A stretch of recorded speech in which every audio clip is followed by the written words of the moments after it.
Gomez and company welcome former SU quarterback Eric Dungey thanks to Liverpool Pool and Spa on the flagship station of SU football, TK99 and TK105. Eric, good morning. How are you? Good morning. How you guys doing? Good. Highlight of your weekend was what? The weekend, had some friends over. My wife had all her friends over. They brought some of their dogs, and we just had a nice little dinner, and ended up watching some football, and had a nice long night. So that was probably the highlight of the weekend there. Well, that's good. Again, the noon kickoff here in the East for you. They were SU was playing at 9 a.m. on Saturday morning, so it was like a breakfast game. Yeah, breakfast game. Like I said, no beer that early, but had a nice cup of coffee and ended up watching the game. And unfortunately, Syracuse didn't come out with a win. There were some bad breaks there, and BC's running game was just too dominant for us to overcome. But we had a chance there, especially at the end. I mean, onside kick, really, that was a little heart wrenching there when they took it back, but. Syracuse made it close, but they had plenty of opportunities and unfortunately just did not get it done. Have you ever seen that call actually called? Because it is a rule, and clearly if you break it, somebody they saw it and called the penalty. But with so much going on in an onside kick, it's kind of hard sometimes to make that call, isn't it? Yeah, I mean, that's a tough call. I mean, obviously he did touch him. Essentially, it looked like he was blocking him. It kind of just looked like he was the response. And it was bang, bang play, game of inches, a millisecond more, basically, and it wouldn't have been called. It's just a tough break for Syracuse. But unfortunately, Boston College made the plays when they needed to down the stretch. That fourth down conversion for the score was huge. And honestly, a genius play call there. Syracuse is selling out for the run, 4th and 1. Boston College has been running the ball so well all day. And, they do a little tight end or slip screen, basically, to get a wide open touchdown when Syracuse is selling out on the 4th and short there at the end of the game to really seal the deal. And then fortunate, obviously lost, but also Kyle put up some good numbers, and for his part, had a good game. And had you not known the final score, you would have seen 200 or 392 yards and a couple touchdowns. You would assume a win, but 39 yards of rushing was the difference for SU on Saturday. Yeah, I mean, 39 yards rushing versus 313 versus to Boston College. I mean, anytime you're able to dominate the run game like that, no matter how much you're throwing for, it's just tough. And the time of possession was actually split with that. But it came down to the turnover and the big fumble to the safety, which could have been a touchdown, could have been even worse, but the safety really ended up being the deciding factor there. And that's just essentially like getting, obviously you get the 2 points, but then they get the ball back at the same time. So that's just huge swing of momentum. But other than that, I mean, Kyle has just been very consistent at putting up some huge numbers all season. And I mean, the catch by Aronde Gatson on that touchdown was remarkable. I mean, what an athletic, phenomenal play there. Really cool to see him make those big plays, and just the playmaking ability that he has, as a tight end / wide receiver / just all around playmaker. So it was unfortunate that Syracuse lost here, especially with Miami losing too, because things were going to shake up there in the ACC.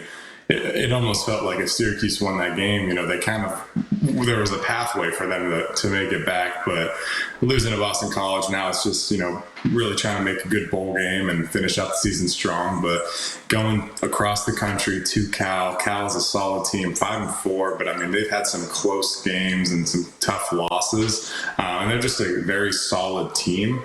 And it's going to be tough, obviously with the 3-hour time change, 6-hour travel.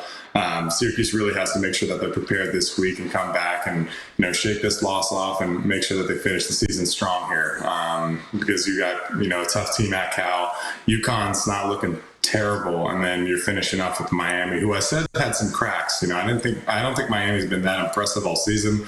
It seems like they're always in a close game through the first half, third quarter, and then they just find these huge fourth quarters where they're going on a 21 unanswered run.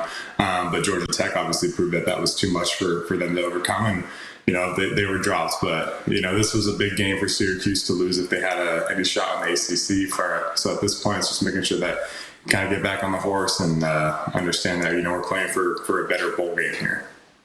And obviously, you've made that cross-country flight many times over your life from Oregon back to the East Coast. That it is draining, even for a young guy. And obviously, these guys in great shape. They're playing college football, but that it does take a lot out of you. Oh, definitely. I mean, it's uncomfortable. At this point in the season, your body's banged up, you're bruised. So flying, 6 hours, if you have any, swollen limbs or knees or anything, it's just gonna get inflamed when you're flying for that long. So just making sure that, they're going to go a day earlier.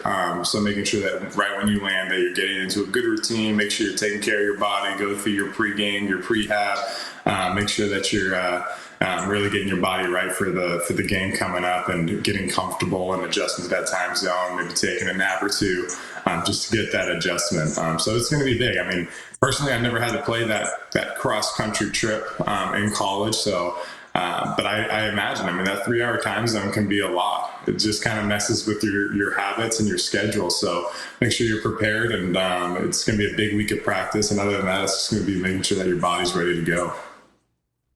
Yeah, I always think about you guys when, athletes, when they have to travel across country like that, especially big guys, right? Because you're in a metal tube for hours and hours. You can't sit there. So it must be like you need a traffic light for the aisles, because you want to walk around, you have to stand up, your legs don't fit. Even on a charter, it's still a plane, and it's not.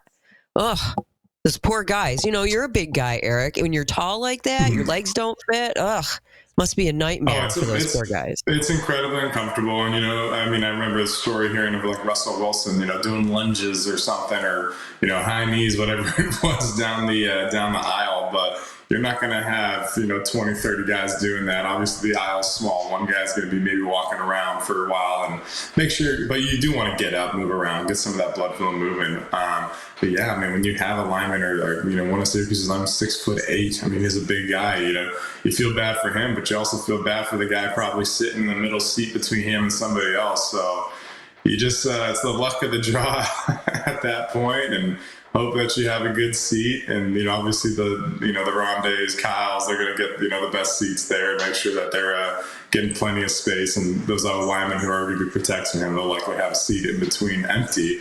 But for a lot of the guys, it's going to be a long, long flight. You mentioned that guy 6'8". On one week, it was around Halloween, doing the nighttime Coach Fran Brown show, and somebody in the stream chat asked Coach, it was just like a non-football related question, but about if there were a zombie apocalypse, what 3 players would he bring along with him to survive? And that's one of the guys that he mentioned, the 6'8" guy. He said he's like the biggest, ugliest guy I think I've ever met. I would bring him. But he said he's bigger than any of the zombies that they would be facing. So yeah, he'd bring him, LeQuint, just because he needs somebody mean.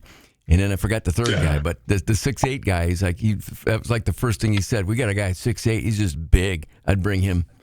Yeah, I was going to say the same thing, and then probably like a Marlo Wax, just somebody who's, they're not going to be scared, and, they'll fight it out for that apocalypse. So, Coach is a smart guy in terms of who he's picking there. But, this will be a big week. I'm excited to see how they'll bounce back. I think Syracuse has it's been an up and down season, but for the most part, you look at what Coach Brown has done in his first year, and I always will go back to that. It is incredibly impressive. He's just really instilled this culture with Syracuse and with these guys. Offensively, they're continuing to get better. It's just getting more established in that run game with LeQuint.